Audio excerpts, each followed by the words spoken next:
বৃন্দাবন দাস ঠাকুর বলেছেন যে পৃথিবীতে যাহা কিছু ধর্ম নামে চলে, ভাগবত কহে তাহা পরিপূর্ণ ছলে।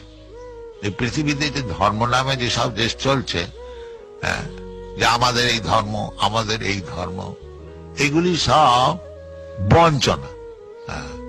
ধর্ম কখনো আলাদা হতে পারে।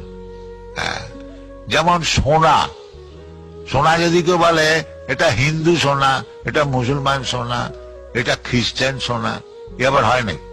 সোনা সোনা, সোনা আবার হিন্দু আর মুসলমান খ্রিস্টান হয়নি না, এটা হচ্ছে ভ্রম, এইগুলো হচ্ছে চিঠি। যেমন আমাদের এই কলেজ স্ট্রিটে কলকাতায় হিন্দু পাঁটার দোকান, পাঁটা খাবে, মাংস খাবে, সে আবার হিন্দু আর মুসলমান আর কি, কিন্তু তিনি হচ্ছেন শুদ্ধ হিন্দু পাঁটা খান। এইসব চলছে। তো এইগুলি সব ছেড়ে দিতে হবে। বাস্তবিক ধর্ম হচ্ছে ভগবানের চরণে শরণাগতি, দ্যাট ইজ ধর্ম। কৃষ্ণ ভগবত গীতাতে বলছেন যে ধর্ম সংস্থাপনার্থায় সম্ভব